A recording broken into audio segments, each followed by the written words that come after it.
I'm hopeful. Yeah. I remain hopeful.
Nice to see you.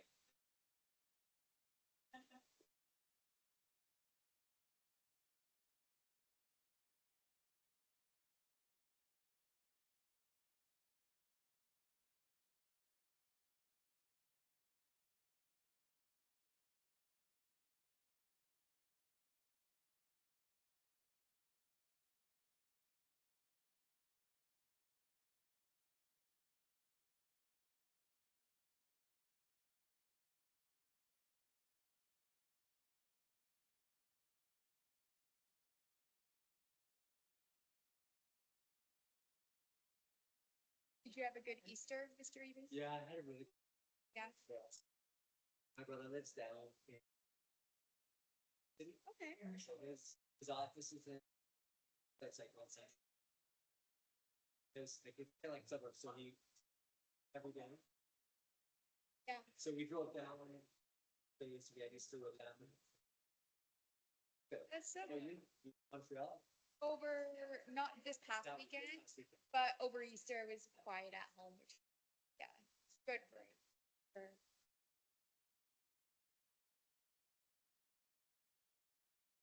You go to this summer? Are you? yeah. I'm gone for 3 weeks, taking a trip back home to Italy. So we're doing 3 weeks. yeah. Man, I'll be there for 3 weeks and then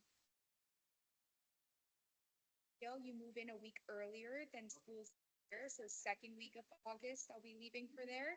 So I really only have about like 3 other weeks, and those weeks yeah, I will be working, just making a little bit more money before I leave. And good for you.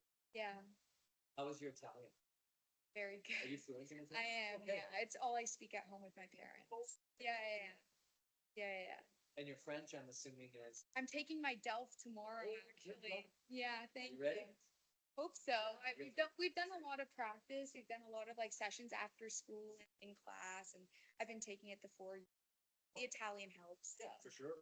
Yeah, I'm Good luck excited. with that. Thank You know how you make you. out. I will for sure.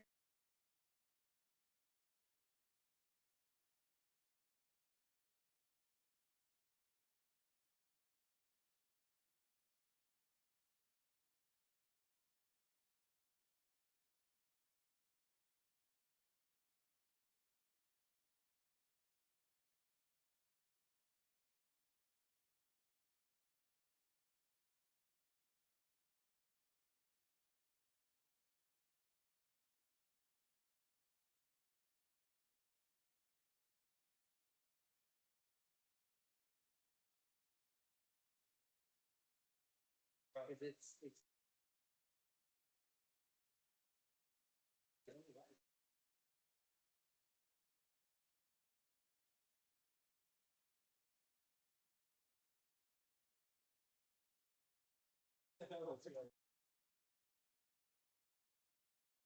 Think the fan.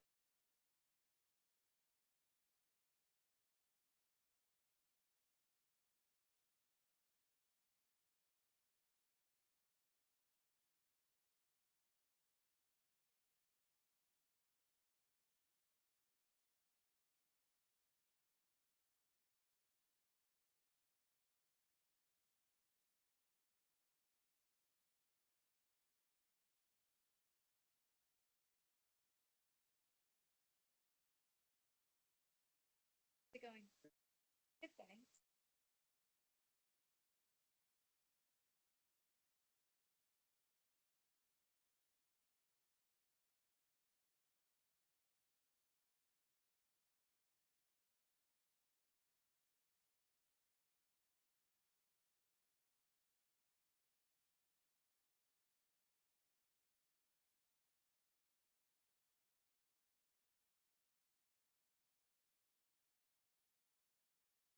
Here's one.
They still feel like he's, yeah.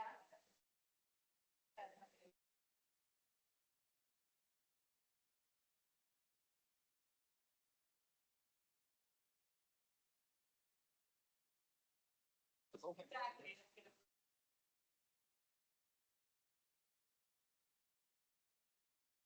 How you doing? Good, how are you? Good. Think about a prayer.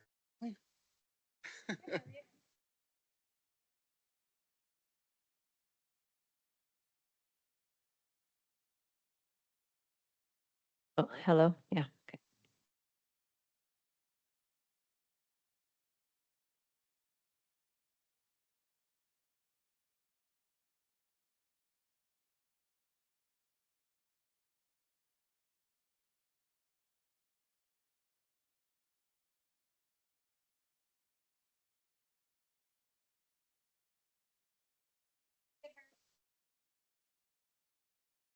Thank you. Congratulations. Got into me. Yeah, I didn't want to ask Ready? anymore. McGill. Yeah, thank you. I've been waiting and waiting and waiting. That's good. It's a new program. It's a foundational program. It's called Population and Global Health. It's a cohort of 40. So we kind of just move along together and yeah, I'm excited.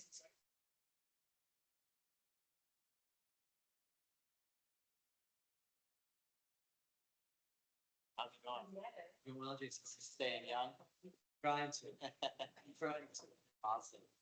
I was just saying to Rebecca, I sent her that email today. I'm hoping if we get the response, we'll see. I know there's a lot of work that's gone into it, so we'll reevaluate first thing Wednesday.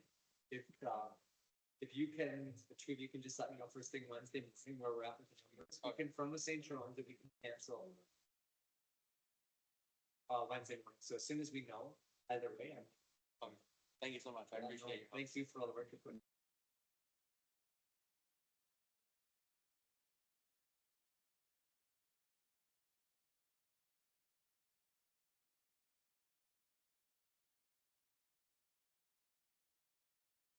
Hey, good evening, everyone. I'd like to call this meeting to order. We'll begin with opening prayer memorials. Are there any memorials this evening?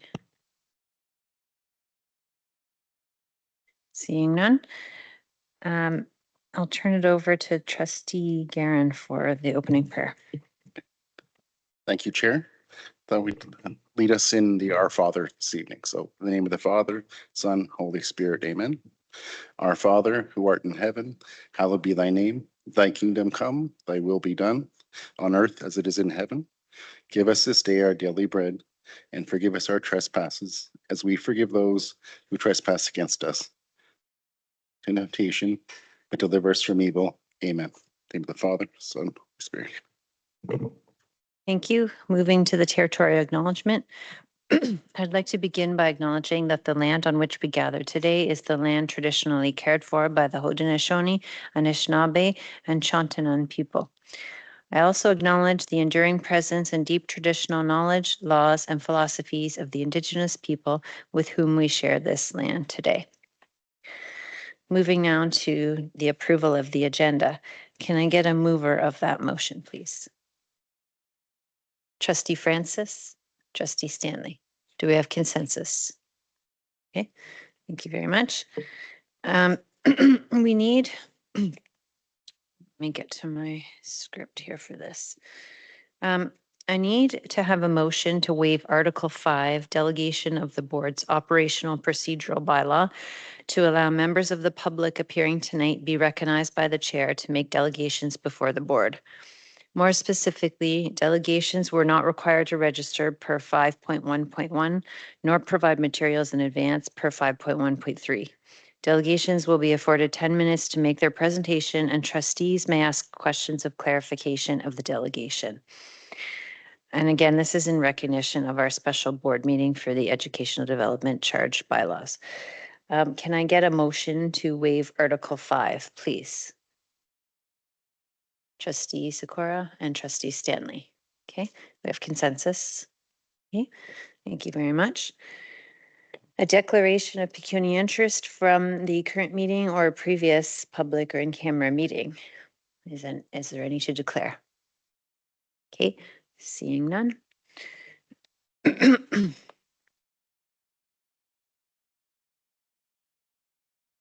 So I'll begin with some opening remarks.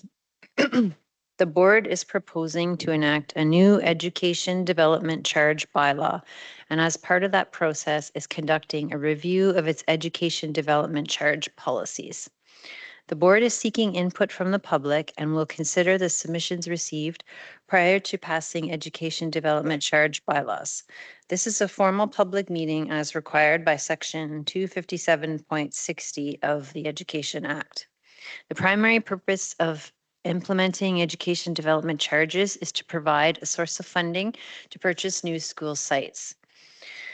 Buying land is not funded by a per pupil grant under the province's capital funding model. Education development charges, or EDCs, may be set at any level, provided that the procedures set out in the regulation made under the Education Act and required by the ministry are followed, and only growth-related net educational land costs are recovered, and no more than 40% of the applicable costs are to be financed via non-residential development. The EDC calculation is based on new pupils generated by housing units within the bylaw area, for which building permits will be issued over the next 15-year period and for which additional school accommodation is required. The board, in developing the proposed education development charge, has carried out the background analysis respecting growth projections, pupil enrollment forecasts, determination of growth-related pupil place requirements, and site costing in completing its EDC form. The board is seeking input from the public and will consider the submissions prior to the passage of a new education development charges bylaw. The board has tentatively rescheduled the passage meeting for the EDC bylaw until May 25th, 2026. The Ministry of Education has advised it is not able to confirm approval of the EDC background study before the board's originally scheduled April 27th meeting. Further information about when the bylaw will be considered for approval will be communicated to stakeholders and posted on the board's website. The board welcomes your input today, as well as any input you might care to give later, either in writing or orally. We will be inviting our manager of planning and consultants to give us an overview of the board's existing EDC policies. After they are finished, members of the public, if any, will be invited to address the board. After everyone has been given an opportunity to speak, the board will consider the recommendations before it tonight, to be followed by a second meeting this evening to consider the proposed new charges and bylaw. Moving to 4.2 EDC policy presentation. We will commence with brief comments from Jennifer Passy, followed by the presentations by Jack Amendola of Watson and Associate Economists Limited. Mr. Amendola will address the policy review. I'd like to invite Jack Amendola of Watson and Associates to make a presentation on the board's EDC existing policies.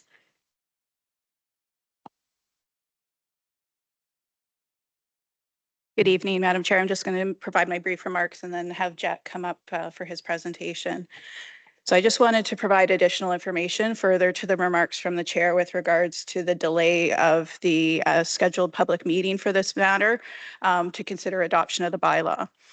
So as you heard, the adoption was originally scheduled for April 27th. However, we did hear from ministry staff late last week requesting that there be additional time offered to allow them to complete their review of the information. And that is information we have to have in hand before the board is able to consider a bylaw. I just want to assure you throughout the process that staff have been actively engaged with ministry staff. However, the approval landscape for education development charges has been somewhat unusual across the province in recent months. And the ministry's review of EDC matters has been affected as more broadly, as opposed to just specific to this board.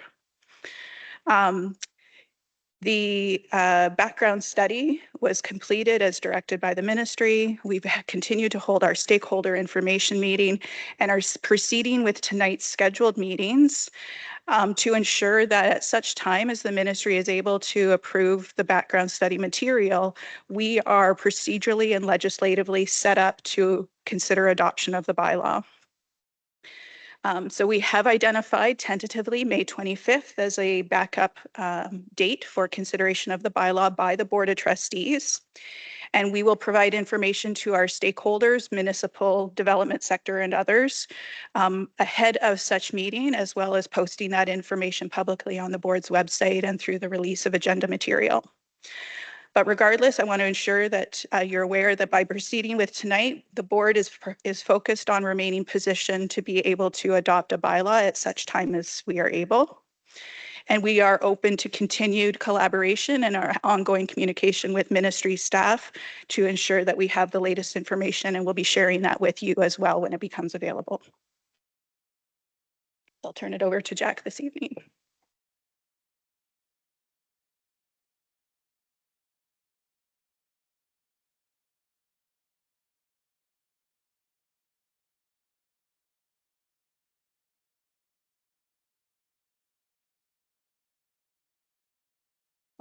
Thank you, Jennifer. Hello, everybody.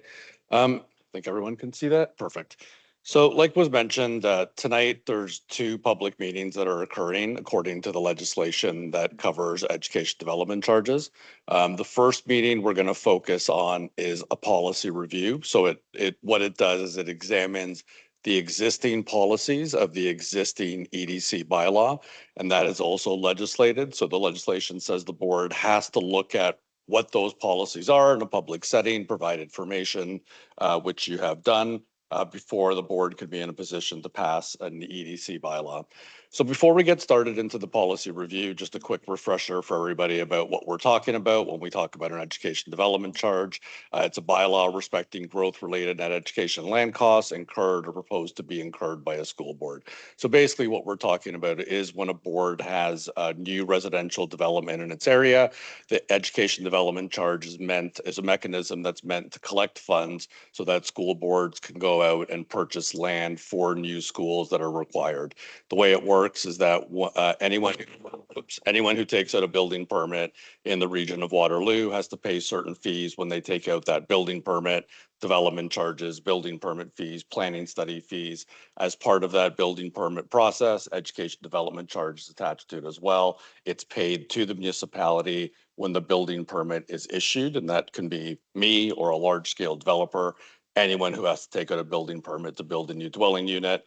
The EDC gets paid to the municipality transfers it to the school board on a monthly basis. When we're talking about the policies related to the education development charge, it doesn't necessarily change the type of charge or how we calculate the charge or the magnitude of the charge.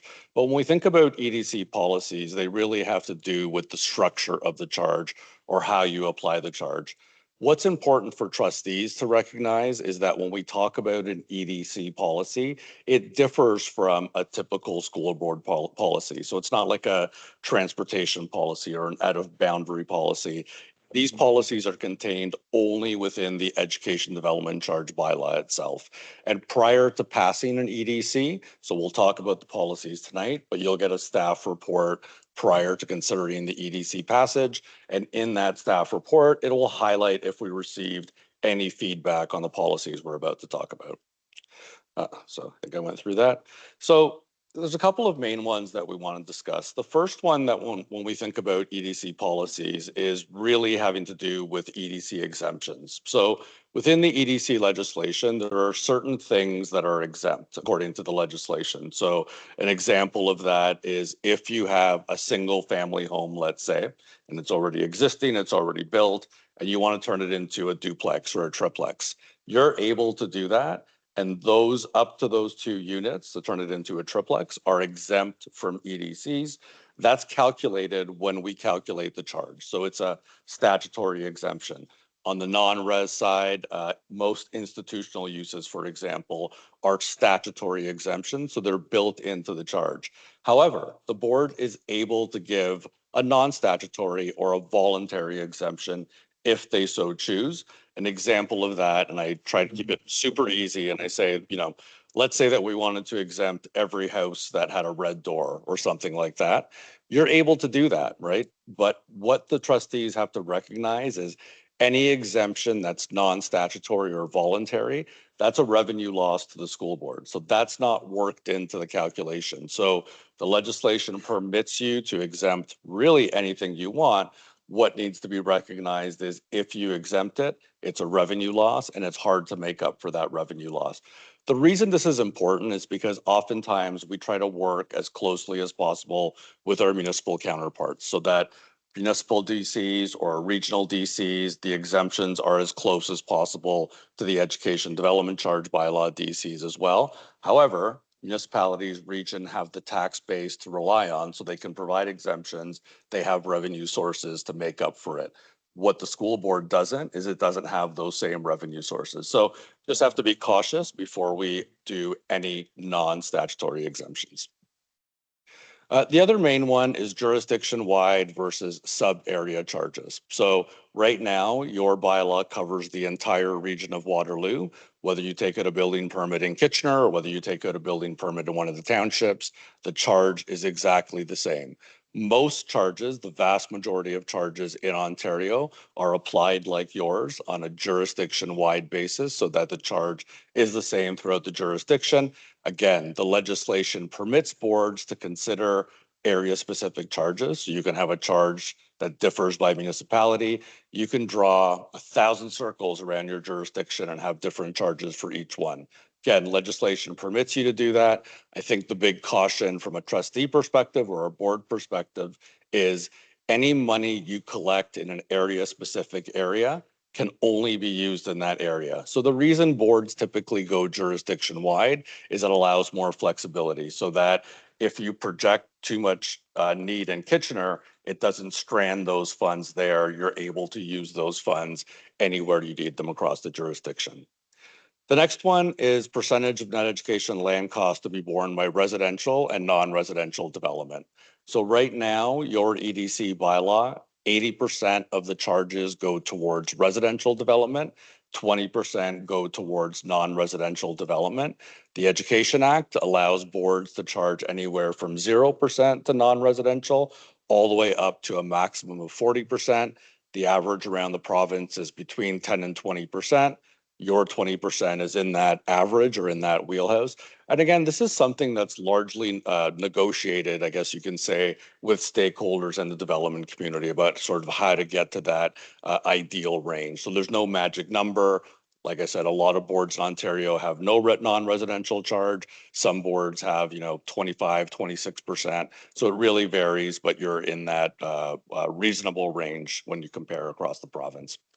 And the last major policy we wanted to deal with has to do with uniform charges for all types of development versus a differentiated charge. So again, right now, your charge is applied the same, whether you are taking out a building permit for a single family low density house, or you're taking out a building permit for a townhouse or a condo. The charge is the same throughout all types of development. That is consistent with every single EDC bylaw in Ontario.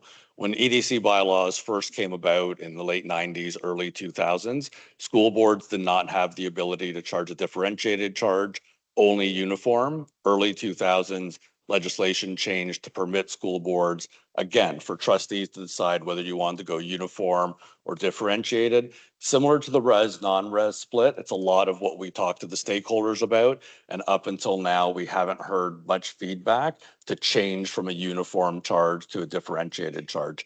As we start to see, this microphone's going to wonder how many times I'm going to hit it tonight. What we have to see when we talk to stakeholders is as development starts to increase and bend more towards high density, we may start to see some requests coming from stakeholders to see a differentiated charge. But like I said, right now it's uniform, as are all the charges in Ontario right now. So that's it for the policy review. I'm not sure if the script, is there questions that come now? Are there any questions from trustees? Okay, seeing Great, none. thank you. Thank you very much. Moving on then to item 4.3, I'd like to invite Buck Sully of the law firm Keel Cottrell LLP, the board's legal counsel, to make a presentation on the policy review on the board's existing EDC policies. Thank you. So I don't have much more to add. Jack and I, we kind of overlap a lot when we do these presentations. So we'll probably cover a lot of the same material, but I'll hopefully do it much quicker. So there's a few conditions before a board can pass an EDC bylaw that must be satisfied in both the act and the regulation. The three primary ones, which we're going to satisfy tonight, are conducting a review of the board's EDC policies, completing the EDC background study, and that part of that is getting the ministry's approval to the estimates used in it, and holding the successor bylaw meeting. So following the completion of the two meetings tonight, the board will have satisfied all the conditions to pass their new EDC bylaw, apart from receiving the consent, the minister's approval, which is hopefully forthcoming. So the first requirement, the review of the policies. So that's what we're presently satisfying right now. So in order to meet this requirement, we have to hold a public meeting. We have to ensure adequate information is made available to the public. And we have to make sure that notice of the meeting was provided in one or more newspapers with general circulation in the jurisdiction and posted on the board's website. So I'm confirming for you that that's all been completed. You've now actually reviewed your policies with Jack. So Jack walked you through that. And so subject to considering any further public input we received tonight, you'll have met this first requirement. The next requirement is just the completion of the EDC background study. So that's actually going to be dealt more with in our next meeting. But I'm just mentioning it here to say that, at the end of these meetings, that will also have been met, that requirement. The requirements in the background study are specified in both the Act and the regulation. The background study must be provided to the ministry. And then provided to the ministry of the board for the jurisdiction to which the board's jurisdiction to which the bylaw will apply. So that has been completed, has been submitted. The specific part that I mentioned here is that there are certain estimates the board must make in the background study, and those are the estimates that must be approved. And so the board is presently waiting on the minister's approval of those estimates. And then the third requirement, which is our next meeting, is reviewing the actual EDC bylaw. And so we're going to conduct this meeting immediately following this meeting. So in that meeting, I'm going to walk you through the actual content of the bylaw. And I'm just again mentioning it here to say that we'll have met that requirement at the end of that meeting. The only requirements for that meeting are to, again, hold a public meeting. We have to give 20 days advance notice of that meeting. And we have to ensure that the proposed bylaw and background study were made available to the public 2 weeks prior to that meeting. So again, those requirements have been met. Thank you. Are there any questions from trustees? Okay, thank you very much. And moving on to item 6.1, invitation to delegations, public participants. I'm just going to put out a general call if there's any delegations here in the room this evening. We won't be taking online. That would have had to have been arranged ahead of time. So are there any delegations that would like to speak at this time? And I'll call just one more time. Are there any delegations that would like to speak at this time? Okay, not hearing any delegations. Moving then to item 7.1, motion to receive reports. So I need, as I mentioned at the outset, this was a public meeting held for the purposes of reviewing the board's EDC policies. The meeting was held as required under section 257.60 of the Education Act. The reports received tonight are for the information of the board and will be noted as such in the meeting. May I have a motion to receive the reports from the board's consultants? Okay, Trustee Cuff and Trustee Francis. Okay, do we have consensus? Okay, thank you very much. The closing prayer will be deferred to the committee of the whole. A second formal public meeting will be held immediately following this meeting to consider the proposed new charges and bylaw. A further public meeting has been tentatively rescheduled to May 25th, 2026 at 6 p.m. to consider passage of the bylaw. We will welcome submissions at any time. Thank you for your interest this evening. As I mentioned, the closing prayer will be deferred. And so I need a motion to adjourn public meeting number 1. Trustee Cuff, Trustee Sikora, do we have consensus? Okay, thank you very much. Okay, this meeting is adjourned and we'll move now to meeting number 2.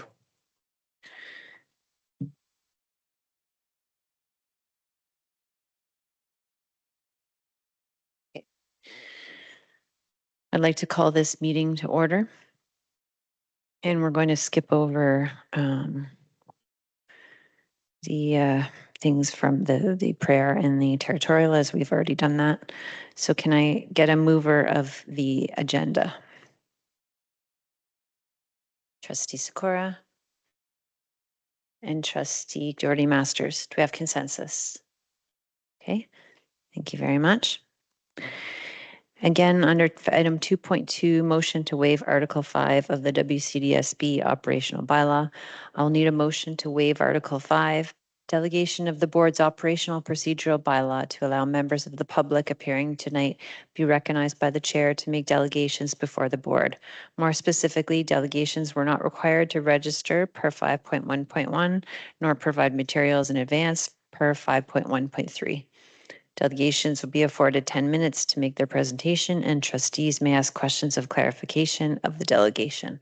So can I get a mover of that motion, please? Trustee Sikora and Trustee Doherty Masters. Okay, we have consensus. Okay, thank you very much. Declaration of pecuniary interest from the current meeting or from a previous meeting. Are there any to declare? Okay, seeing none. Moving to item 4, opening remarks. This is a formal public meeting as required by Section 257.63 of the Education Act. During this public meeting, we will be inviting the board's EDC consultant to give an overview of the process and methodology leading to the proposed education development charges. We'll be also asking our solicitor to briefly explain the text of the proposed bylaws. Okay, and moving now to item 4.2, I will invite Jack Amendolia, Watson and Associate Economists Limited, to make a presentation on the proposed education development charges bylaw. Thanks again. Hi again. So whereas the first meeting that we just had was a review of the existing policies, this next meeting is going to get into the actual proposed charge of the new bylaw. Okay, so before we get into that, we'll talk a little bit about what that existing charge looks like. So right now you have one bylaw. As I mentioned in the previous meeting, it covers the entire region of Waterloo in a uniform way. So same charge throughout the jurisdiction, and it's imposed on both residential developments, housing, and non-residential development, commercial, industrial. The current EDC rate, as it was calculated in 2021, was $1,049 per dwelling unit and 43 cents per square foot of gross floor area for the non-residential charge. We'll talk a little bit about this at the end, but the rates were subject to a phase-in and a maximum increase per year. And that original bylaw came into force June 1st, 2021, has a maximum term of 5 years. And that's why we're here undergoing a renewal, because it expires May 31st, 2026. Also important to note that school boards are allowed to amend their EDC bylaws once in a 1-year period if the amendment has the effect of increasing the rate. After we originally calculated the initial bylaw in 2021, if you recall, post-pandemic, land values increased quite significantly in the region of Waterloo after that bylaw came into effect. So the board hired a same appraiser who did the EDC to look at land values. And because they had gone up, the board made a decision to amend the bylaw in 2022. That amendment had the effect of increasing the charge from the $1,049 that was calculated in 2021 up to $1,739 on the residential side. And it increased from 43 cents to 72 cents per square foot on the non-res side, still subject to the same phase-in and maximum increase per year. So the chart you're looking at now on the top was the original calculation in 2021. So you see that back then, the 2016 charge was $653 on the res side. It was recalculated at $1,049. It could only go up by $300 a year. So it went from $653 to $953, and then you hit your max. Similarly, on the non-res side, went from 32 cents to 42 cents, could only go up by $300 maximum on the res and 10 cents per year maximum on the non-res. So you see that's where it was. Then when it was recalculated according to the amendment I just explained, you can see that then in year 2, instead of it hitting its maximum charge, it went to 1253, then 1553, then it hit the new 1739 that was calculated as part of the amendment. That's what your charge is right now. And again, on the non-res side, where it stopped at 43 cents under the old charge, with the new amended charge, it was able to go from 42 to 52, all the way up to 72. And similarly, that's where it is right now. So right now, today, your EDC rate is $1,739 per residential unit and 72 cents per gross for gross floor area on the non-res side. Buck went through these, so as he mentioned, have to prepare a background study. That study has to be available to the public at least 2 weeks before tonight. 2 public meetings have to be held. We're doing those tonight. Background study also has to go to the ministry for review. That's in process. Notice has to be provided at least 20 days before tonight. So like Buck mentioned, everything after tonight will be fulfilled by the school board, save ministerial approval of the background study to put you in a position to consider bylaw renewal. The EDC calculation itself, I won't go into detail on this whole slide, but I think what's important to note from the next couple of slides I talk about is that it's a very formulaic, a very technical process. It's really laid out in the EDC regulations, Ontario Regulation 2098, as well as the Education Act. Like I said, almost in a step-by-step approach on how to calculate this thing. So I'll go through some of the main areas and assumptions that we go through when we calculate an EDC. So the first one, and this is an important one, it's why all school boards don't have EDCs in Ontario, is because a school board has to qualify before they can implement an education development charge bylaw.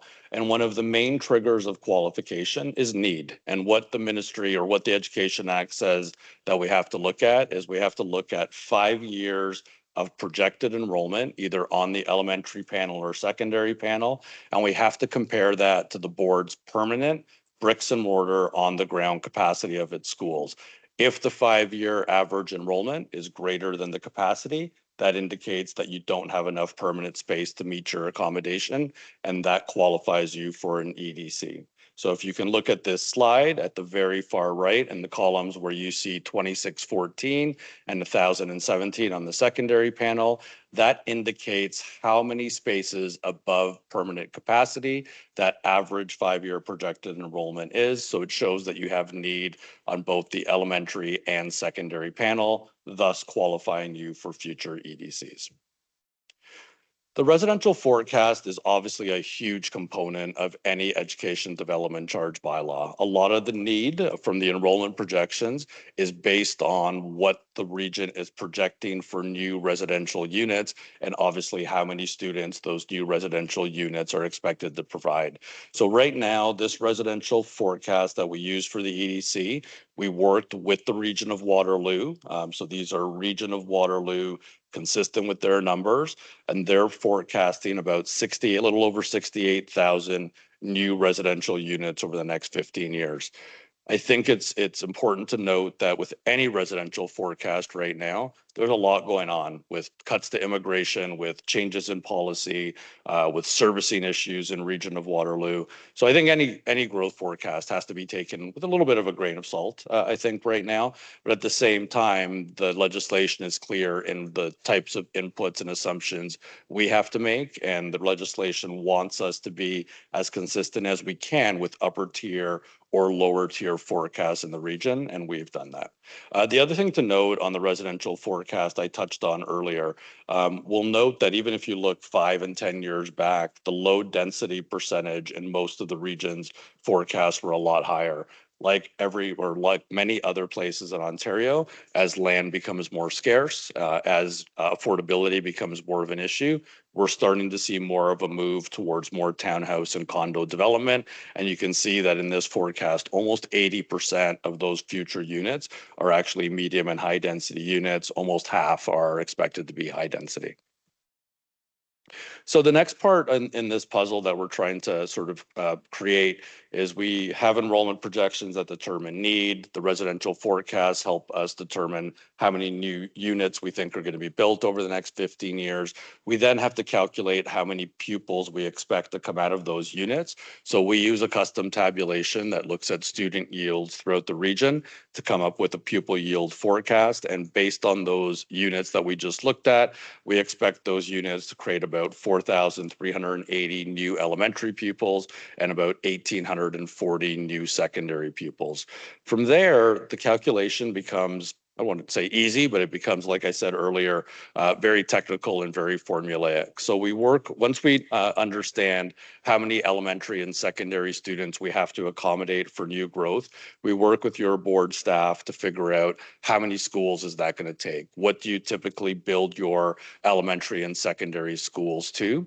And then this chart right here is directly from the legislation. And what it says is that if you're building a school between 1 to 400 pupils capacity, you get 4 acres to purchase to build that school on. And for every 100 you go up in capacity, you get an additional acre. On the secondary side, schools are bigger, starts bigger. So from 0 or 1 to 1,000, you get 12 acres. And the same thing for every 100 increase in capacity, it goes up an acre. So at this point now we've turned that need, that enrollment and residential need, into numbers of schools, and then we've turned those schools into acres.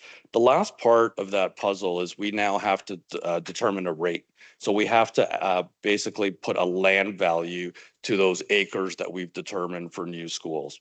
And so again, as we talked about with the amendment, the board hires a qualified appraiser. In this case, it's Cushman and Wakefield, and they've done appraisals for EDCs for your board for, I think, well over a decade, probably longer.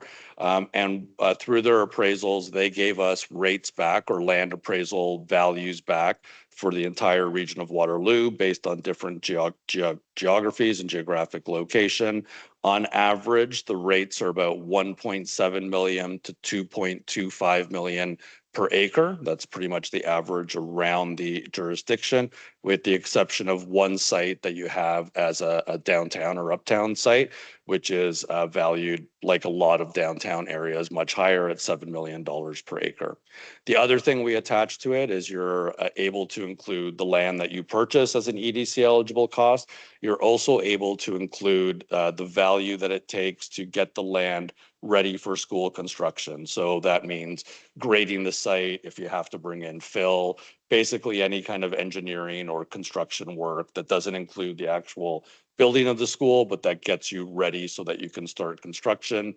Those are also estimated as EDC eligible costs.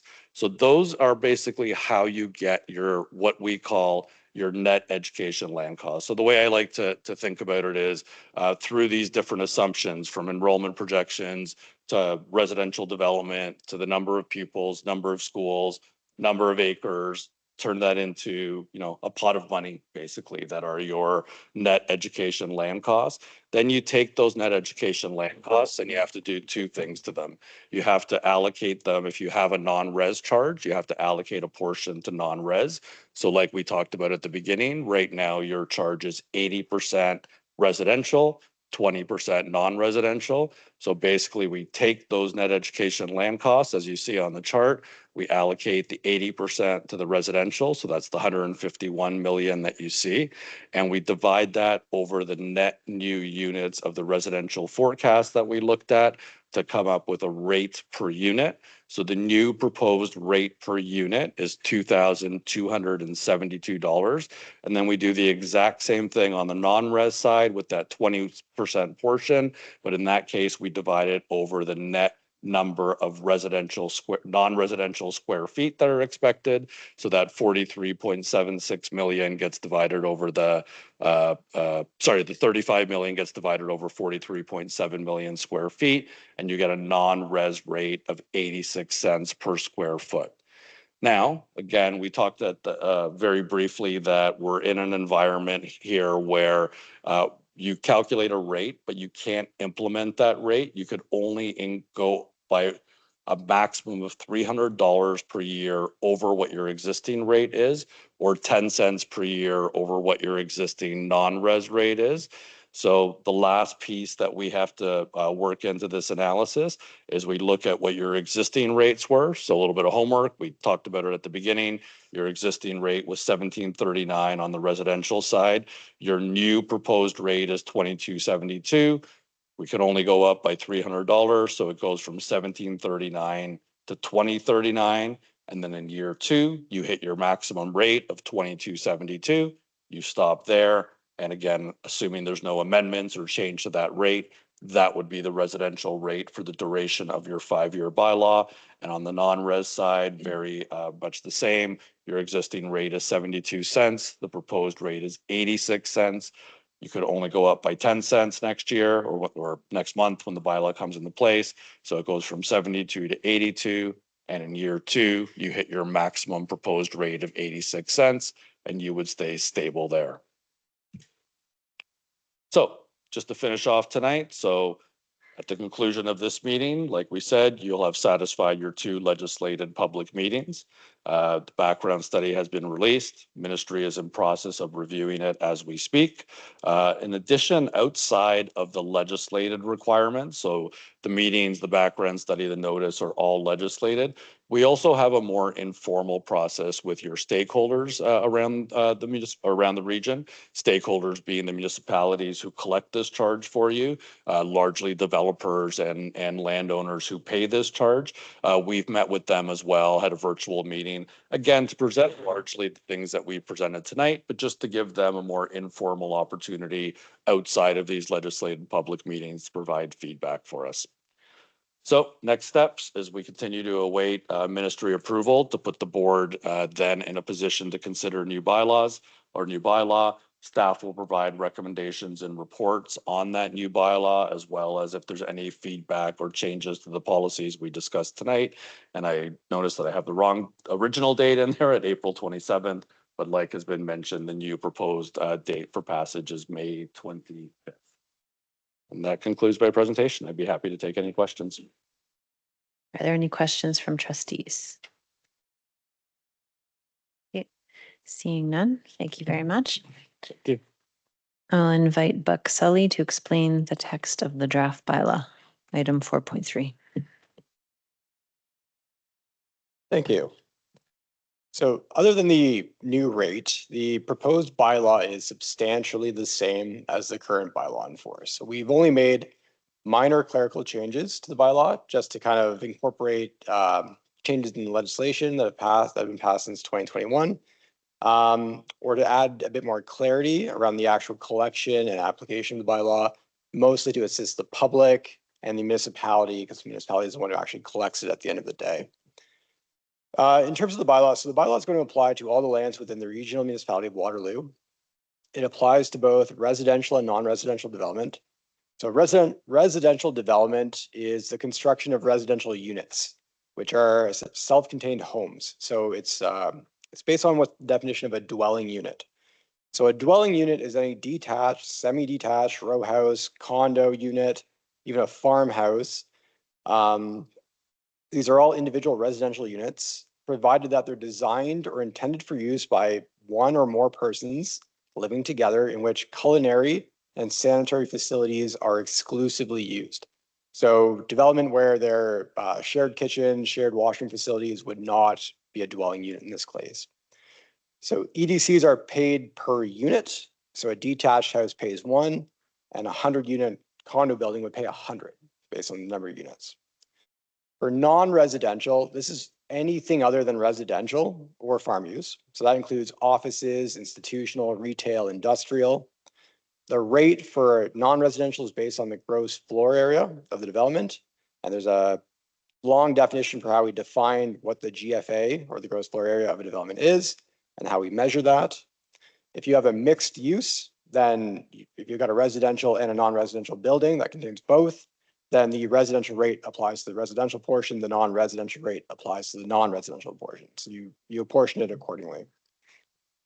EDCs are payable on the occurrence of any of the items enumerated in sections 4 and 5 of the bylaw. So the most common one is the issuance of a building permit.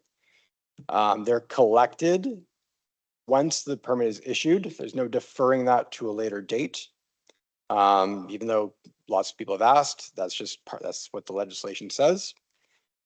Where the development will result in the issuance of multiple building permits, so it's a phased or a staged development, then it's still going to be on the issuance of the first building permit.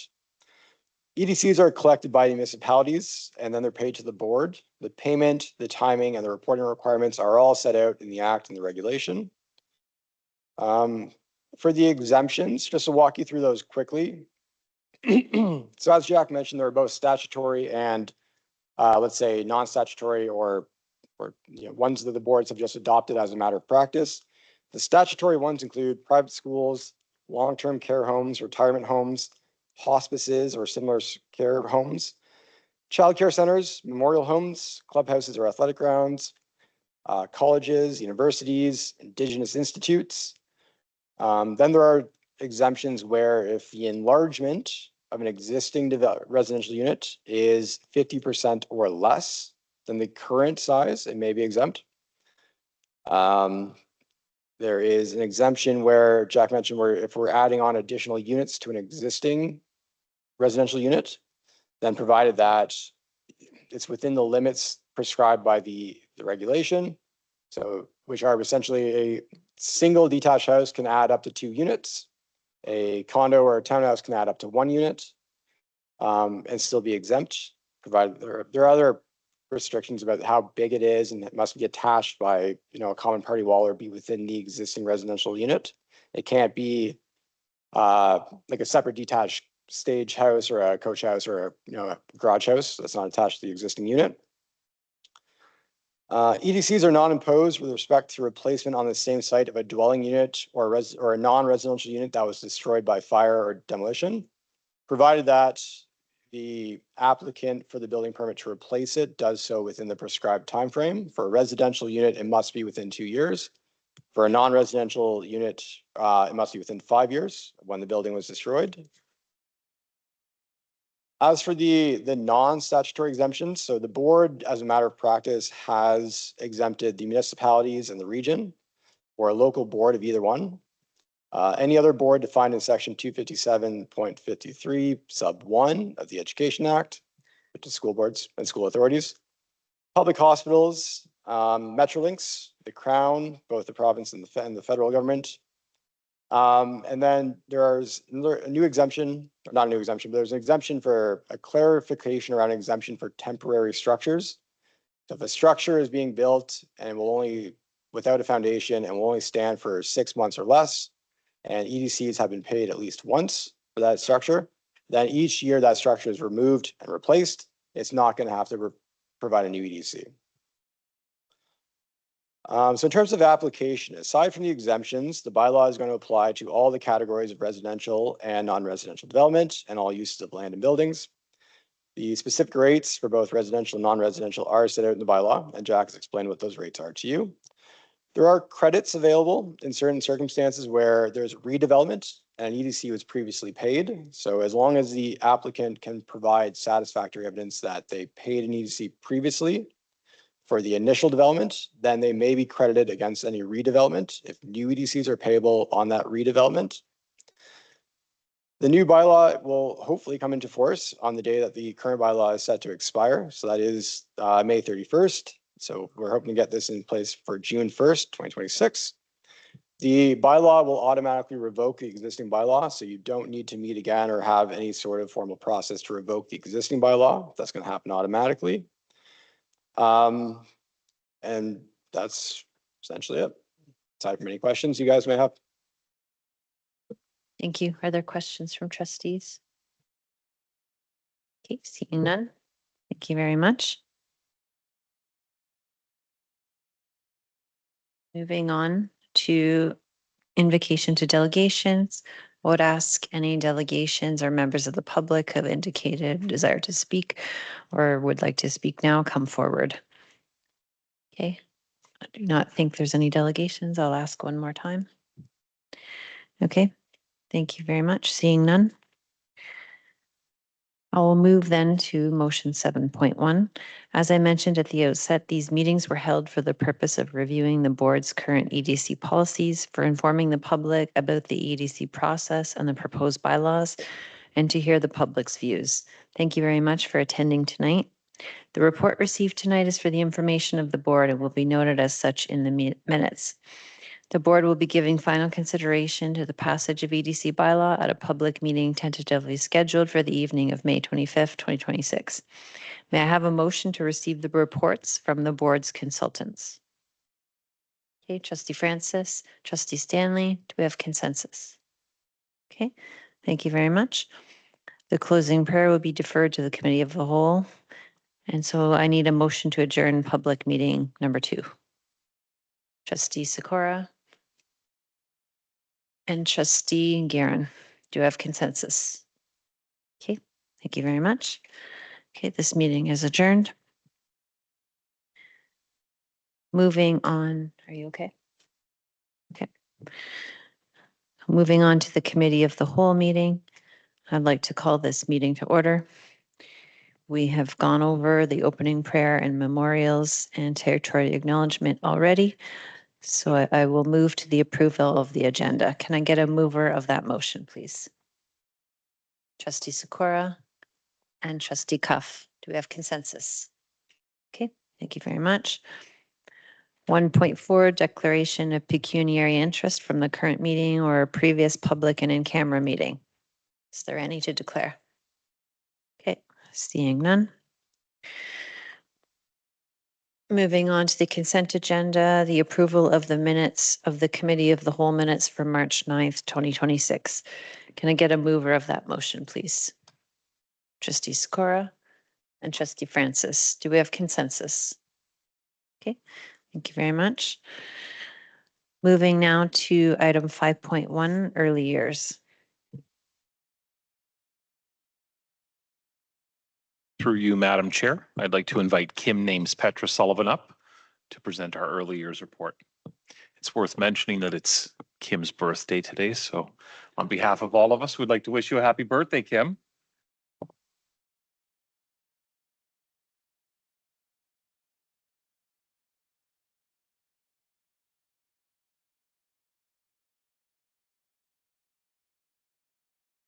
Good evening, everyone. I will be presenting the early years report tonight.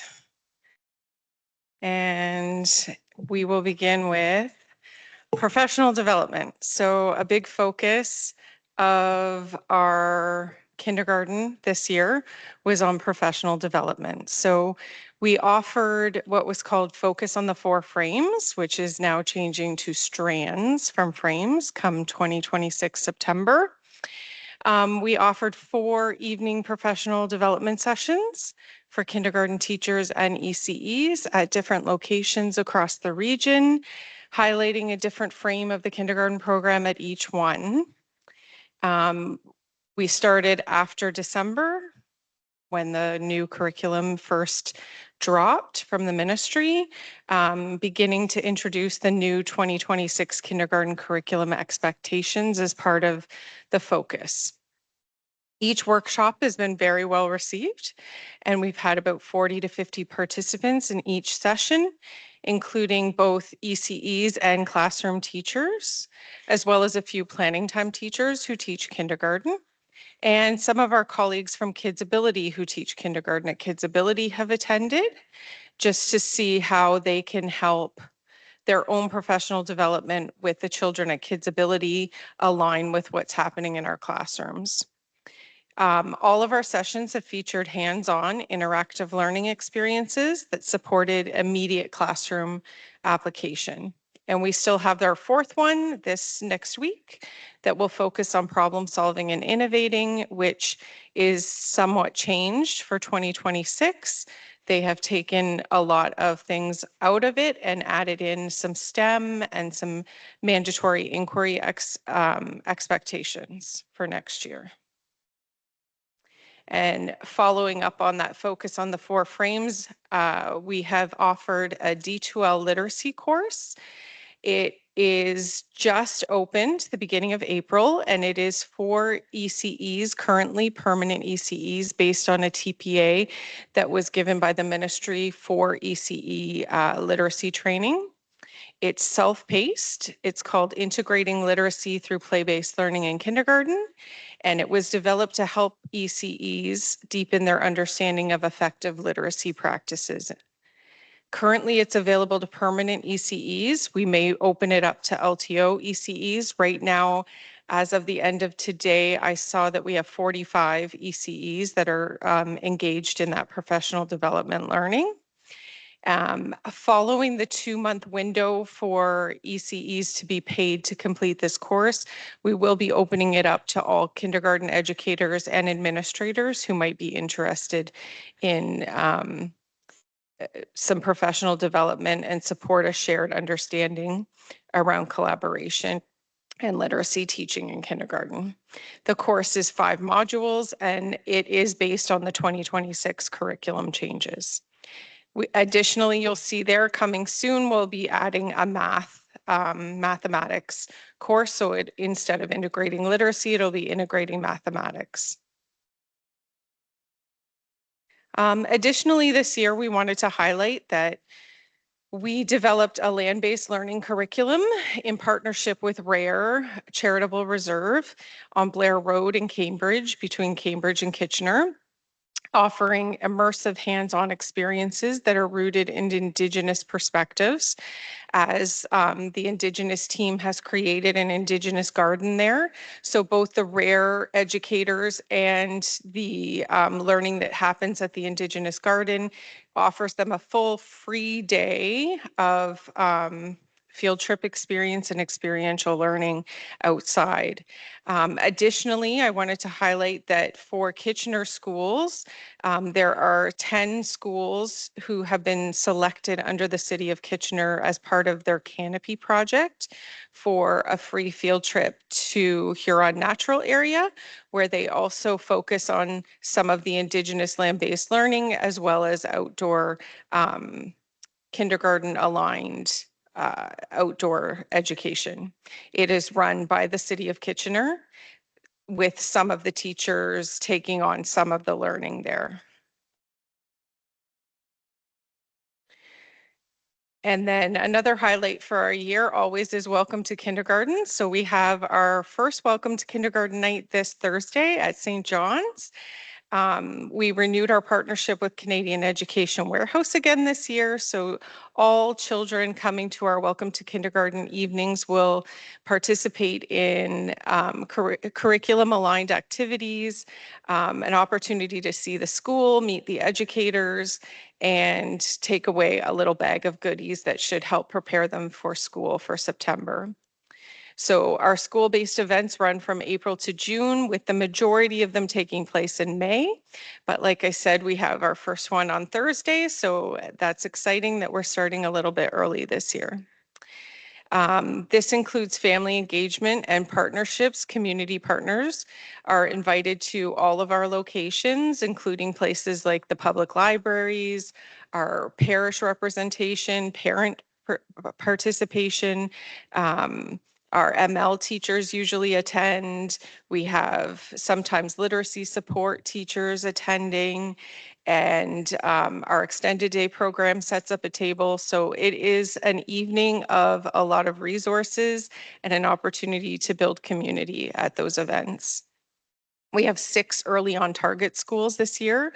So Early On has partnered with us over the past 4-5 years, I believe. And we have additional staff from Early On attend at those 6 schools so that they have an opportunity to meet with each family and complete Look-See checklists, which is a developmental checklist. And then they're able to offer them some referrals if necessary, to get students connected with any of our local community partners that could help prepare them for the next school year. And this year, as part of our Welcome to Kindergarten, we partnered with WRDSB and ELA, the Early Learning and Literacy Alliance, and we offered 4 events called The Day You Begin across the Waterloo region. So we had 1 in Waterloo, 1 in Kitchener, and 2 in Cambridge, 1 at the South End, 1 at Langs. And it was focused on Black and Indigenous families and connecting those families to families who have successfully brought their children into our school system with families who may be feeling a little bit anxious about coming into the school system. So it was based in a community talking circle. We had Indigenous storytellers, African storytellers, and lots of great dialogue between families and the school boards and Ella. And lastly, I just wanted to highlight that this is now 2026. It has been 3 years since our last EDI collection, which is the Early Development Instrument. It is done across Ontario, across the country, and even internationally. So every 3 years in Ontario, kindergarten educators are asked to complete 103 question survey on each of their senior kindergarten or year 2 students in 5 different domains. And we are preparing to do that on April 24th this year. So our PD day, kindergarten educators will work together with their ECEs. They'll do a little bit of training in the morning, and then they will complete the surveys. And that resulting developmental data will guide ongoing improvements in early years programming across the board and across the region. Any questions? Thank you. Are there questions from trustees? Trustee Sikora? Thank you for your presentation. I noticed in your report, you mentioned a lot about dealing with self-regulation. Now we're probably getting one of the first cohorts of post-COVID and post-isolation. So I'm wondering if we have any data on better self-regulation amongst the early learning I community. do believe that Gerald, you could maybe step in, but I believe that the data shows that we have less reports going in on.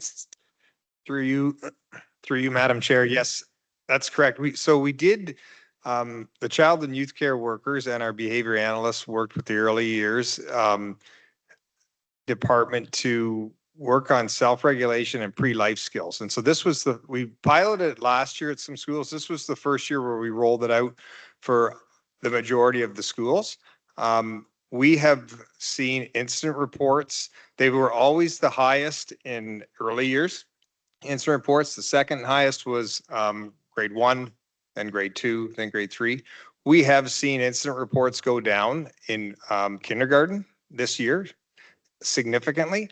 I cannot say that it is a direct correlation to the pre-life skills, but we have heard positive feedback and input from the staff at the school and the teachers that the skills they are using are making a difference. So we have seen it go down. Hopefully that answers your question. There's been a lot of great feedback on the program. All the ECEs and kindergarten teachers were brought together on the last day of school last year, the PD day, and had some training in that. And then our CYCWs have delivered that program.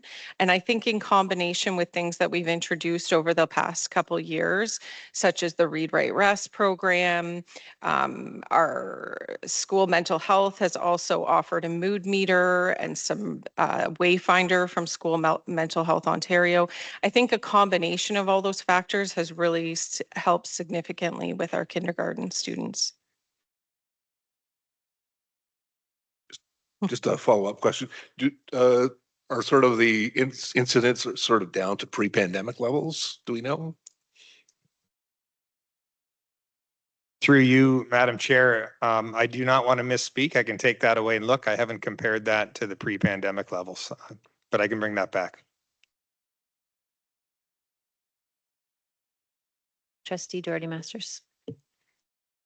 Kim, for your presentation. And I did watch the Welcome to Kindergarten video, and it's very well done. So congratulations to that group. Thank you for sharing all the supports that families have going into kindergarten. I'm wondering, grade 1 is such a different experience for kids, more structured and so on. Even evaluation is a little bit different and so on. I'm wondering how much of that support follows families into grade 1 and how much support they might have kind of moving into that more structured piece of their educational journey.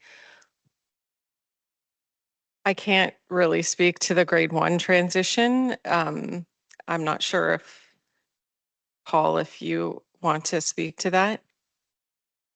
Certainly offer a few thoughts for sure. I think that we have encouraged, I know that with the EDI data being an area that we have deliberately added to our multi-year strategic plan, we are encouraging stronger partnerships between kindergarten teachers and grade 1 teachers for that transition. From an education perspective, in school, definitely going to see some significant efforts in that regards.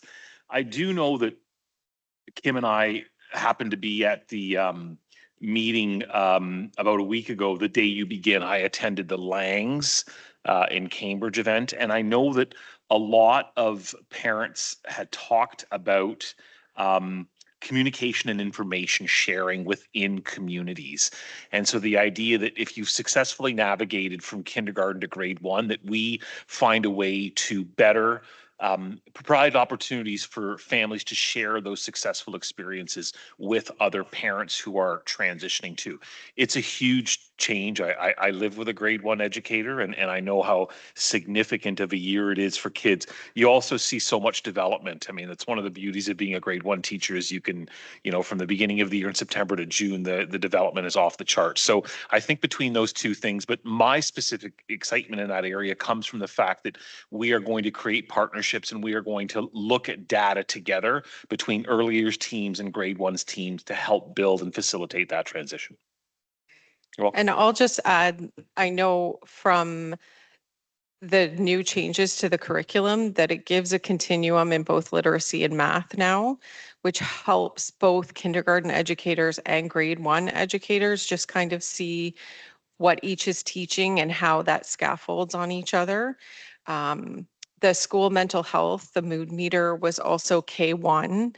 So there are things in place that bridge those two grade levels. It makes sense because it is such a different experience for the kids, just like we do from grade 8 to grade 9. We want to make sure that they are successful. So thank you for sharing that. And thank you for sharing that as well, Paul. Are there any other questions from trustees? Trustee Guerin? Thank you very much for your presentation. There was a lot of sort of focus on growth, and I'm just wondering if you can give us a little more context. Like, it looks like there's an increase in 9 kindergarten classes from one year to another, but I don't know if that is a regular trend or if that's a spike. There's a little more context in what in the past few years the growth levels have been. So this is my 4th year in this position, and every single year that I have been in it, there has been a minimum of 12 additional classrooms added in kindergarten. We never know what it's going to look like for the next year. It's very unpredictable. It has tended to be around the 14 to 16 mark for the last few years. Last year with the 2 new schools, with those classrooms, if we count them, we had 17. So 7 of those 17 were between Holy Trinity and St. Patrick's. But that was still 10 additional classrooms in existing schools. Again, it's very unpredictable, and every year we're watching the numbers consistently and looking at where schools may be going down in enrollment and going up in enrollment. But again, very unpredictable. Through you, Chair. Just to add one date. So we are in our just in the throes of enrollment, and we are not looking at as much growth as we have been experiencing over the last few years. So I think that Kim has been certainly around to see the 5% increase year over year. And we know that this coming year will not be that increase, and you will see that in the kindergarten enrollment. So not as many coming into kindergarten in the fall. We don't have exact numbers right now, but we do know that we are definitely not growing or flatlining or just maybe slightly above, but certainly not in that similar level of growth that we have been in elementary. Okay, any other questions? Seeing none. Thank you, Meyer Wretch. Enjoy the rest of your birthday. Okay, thank you so much. Moving on to 5.2 interim financial report.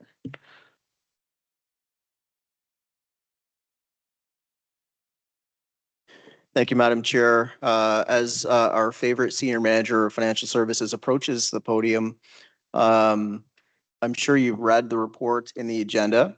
And so we're about midway through the year. At this point, Laura and her team have done a tremendous job of creating models and forecasting and looking at all the variables that affect our budget. And I think you'll find that her report is very complete and shows a relatively stable picture at this point in time of the year compared to where we were at the outset of the year when we were trying to manage a revenue change based on an enrollment miss. So Laura, if you're good to go. Thanks, Shesh. So this was presented to the audit committee last week, so they have had a chance to review it and they have forwarded it to the trustees for information only.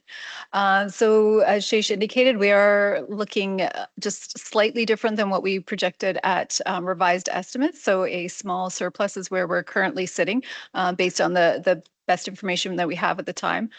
There's lots of ups and downs, but overall we're comfortable with the position that we're showing. In terms of enrollment, we have made slight tweaks to some enrollment here. We still don't have the final March numbers. IT is working on finalizing those. So when we present the Q3 forecast in May, we will have the final enrollment for the year. But right now, it was just been tweaked slightly for secondary and international students based on new information that we had, but we've left elementary the same. So the small changes have been reflected in the revenues, but again, it's not significant. In terms of staffing, there hasn't been much change over revised estimates at all. The largest changes were due to the reduced enrollment that we had at revised estimates, so that's reflected here. Otherwise, enrollment has remained stable from revised estimates to now. In terms of revenues, the biggest change, I mean, it always looks like a large change because we're comparing it to our estimate cycle, which is required by the ministry. So it's about a $3.9 million change, but most of that was due to revised estimates when we had the enrollment difference. So otherwise, we are seeing core education as being stable as what we presented at revised estimates. We do have an Indigenous carry forward of over $1 million, which added to the revenues that we have to spend this year in that area. And then Con Ed is seeing a slight uptick in programming and participation in the programs, so that's good news. Our other revenues have also remained stable. Our in-kind grant, I'll just highlight a few areas. It's changed. It's just kind of a weird one. We do have offsetting expense for this one, and it's difficult to predict because it's due to the PPE and menstrual products that's requested by schools, and we've just seen an uptick in it. So no really rhyme or reason for it, but that's the reason for that change. Con Ed there highlighted in blue, they are seeing increased programming participation, which is good. The decrease is moving the PSW grant to the top line. So there's been a slight increase in other revenues, but it was just that we did move a grant around, so it does look a little like we're decreasing in one line and increasing in another. In terms of our interest revenue, we have decreased the amount that we're expecting to receive again. This is very dependent upon the cash that we have in the bank, and it's difficult to predict. We are building the 2 new schools, and we have a lot of construction ongoing that will be upcoming next year as well. So we don't expect this to be see the same interest that we were receiving last year, which was like double. So we just keep an eye on this. It is additional revenue, but until we get influxes from the ministry, they only pay us for capital projects twice a year. So we do have to wait for those influx of cash from them, and then we'll see the interest go up again, but we're being conservative at this point. Our extended day program has a slight increase over what we presented at revised estimates. The program is stable. They made a lot of great changes throughout this year, and we're continuing to see that throughout this quarter as well, which we hope will take us into the final part of the year. Our international revenues are down a little bit. We did have a short-term program a short-term group that canceled, and the associated programming with it was canceled recently. So that's been reflected here, and then any offsetting expenses have also been captured or decreased. In terms of expenditures, the largest decrease here is the classroom, and this is mostly due to the decrease in enrollment that we spoke about earlier. It's worth noting, and we did mention it in the report. In terms of computer purchases, it is down slightly over, like our forecast is down over revised budget. However, we did mention in the report that we are seeing increases of up to 25% in the cost of new equipment. So it's something that IT will have to watch closely as they're preparing for future purchases throughout the remainder of the year. Our student transportation is the other line that I wanted to highlight that has a significant change over revised. So we're seeing there was a reflecting an adjustment for the change of enrollment. We've also, we're doing better different routing simulations. STSWR is always working to refine their routing. So there's always improvements that they're making there, and some of those tweaks have resulted in savings, as well as we're looking at putting more students on buses from taxis, and that results in savings as well. We do know that the fuel surcharge will likely hit us in Q3. It's not fully reflected here as TS gets a better handle on it, and we will have some associated revenue that will offset that. So it is a good news. So overall, the financial health is good. We feel that we're still in a good position. We still assess it as a moderate risk at this point in the year. We still do identify certain areas, just for your information, that general staffing still continues to be an issue, as it is with most boards. Our supply costs continue to increase, and as we see the warmer months, we do tend to see an uptick in sick leave and supply costs, unfortunately. So we have incorporated that into the budget, but it's again, it's a risk because we never know. Utility, we do feel at this point in the year, we have significant contingencies built in for utilities, just based on where we are through in the year. But again, you never know. It is a risk because of the weather and commodity price fluctuations. Our extended day international programs, we feel, are on track, but again, it's due to participation. And if people decide to pull out or students decide not to come, it is a risk that the board has already incurred some costs. And finally, just the computer-related equipment. So the tech is increasing, so we're seeing that increase flow through. So IT will have to make some adjustments, or we'll have to work on deferring some of the projects till a future year. Otherwise, as I mentioned, it did go to the audit committee last week, and it's here today for your information, if there's any questions. Thank you very much. Are there questions from trustees? Okay. Oh, Trustee Guerin. Thank you for the report. Can you expand a little bit about, or give some context around the medium or moderate risk assessment? Like, how does that compare to like earlier this year or previous years? And just give us a little more context around that. Sure. So it's at a point in the year where we're confident where the numbers are coming in. We basically go through a mini budget process. We get enrollment, we look at staffing. So and it's at a point where we're comfortable that we're on track, and that's really where we assess it as moderate. If we were seeing things kind of go off the rails, where perhaps utilities has come in a lot higher than where we would have expected it to be, or sick leave that we can't counterbalance somewhere else, we would rate it as a high risk. At this time, we don't feel that we're in that, but we don't feel that we're necessarily low risk, because we're accountants, we're kind of cautious. So we just want to make sure that we're conservative and kind of presenting the best information that we have at the time. Ask a quick follow-up. Last year, where were we at the same point of the year? Was it medium as well, or? Yes, it was medium. Yep. Okay. Okay, I'm not seeing any other questions from trustees. Thank you very much. Kate, we will be moving into our linkages and pastoral, and so we will say good evening to our superintendents. Thank you very much. Chairs, how long do we need for our meetings?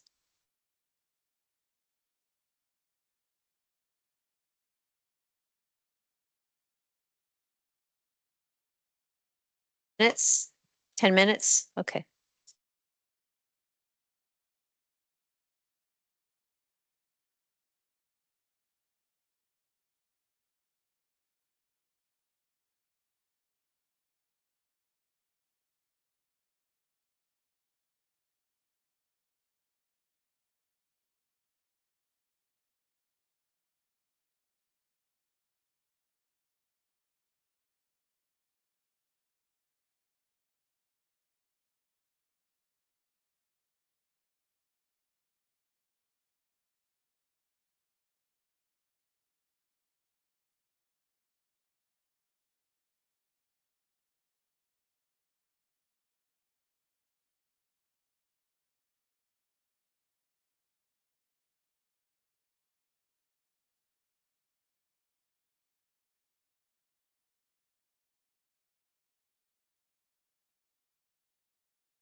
Okay, I would like to call for a report from, we'll start with the linkages activity.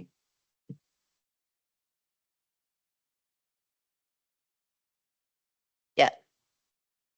Still had a little bit of noise in the background. Yeah, so we tried to keep our meeting rather short. We just discussed some letters of congratulations. One was sent to one of our student trustees for her award. We were looking at Father Toby's got a new position coming up, clerical appointments and retirements. Went over some recent activities by trustees. I guess one of the things was we had our pancake flipping contest, which several of us were able to attend. We achieved one of our two objectives. We had fun. We didn't win. And we went through a bunch of our upcoming activities, and they are coming to us fast and furious. Several things were mentioned during our meeting. I'm going to send out a list of those just to sort of consolidate. I know Stephanie does keep us up to date on mostly everything coming at us, but just sort of a quick little list. Also, I spent a little bit of time creating a list of our recurring activities, trying to summarize what it is, when they occur, sort of what happens, any expectations for trustees, for example, bringing greetings or just showing up. So I'm going to be sending out a link to that. And that was about what we had for linkages. So Bob, do we know who's taking over pastor of St. Mary's? Is it Ralph? Okay, great. Okay, fantastic. Okay, and pastoral. Thank you. We had a little sort of an initial debrief and reflection on how people are responding to announcements that came out for the Minister of Education today. It's literally been minutes and hours since that happened, so things are very fresh, but we just wanted to kind of get a pulse of the group, see how they're feeling and how they're going to continue to move forward and continue to serve students, staff, and teachers, and even under an environment that's a little bit ambiguous at the moment. So it's good discussion. Okay, thank you. We have OCSTA communications. There's not too much to say on that at the moment. I'm sure they'll send us something after the announcement today. We do have our OCSTA conference coming up at the end of the month. Trustee and student trustee evaluations. So that process will be started soon. And so expect that in the coming weeks. And then the trustee work plan for April. Were you going to pull that up, Stephanie? Yeah. I'll skip just for a moment down to our upcoming meetings and events. So I'm on 13.1. Quite a bit coming up and over the next few months, right? It seems to be our busy time as trustees with all of the activities through April, May, June. And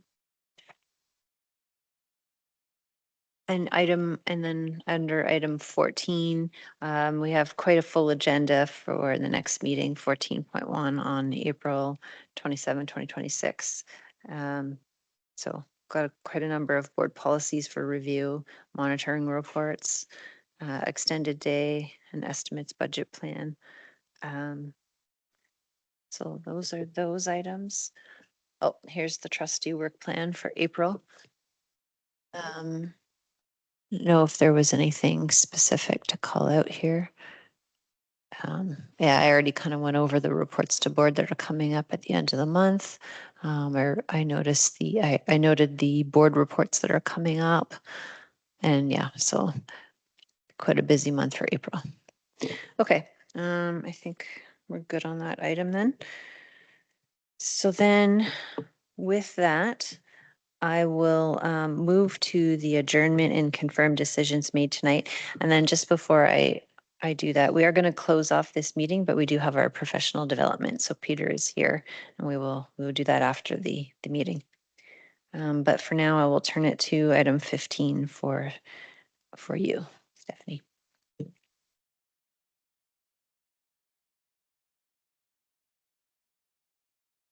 It was moved by trustee Sikora and seconded by trustee Cuff that the agenda for Monday, April 13th, 2026 be now approved, carried by consensus. It was moved by trustee Sikora and seconded by trustee Francis that the consent agenda, Board of Trustees, and the recommendations contained therein be now approved, carried by consensus.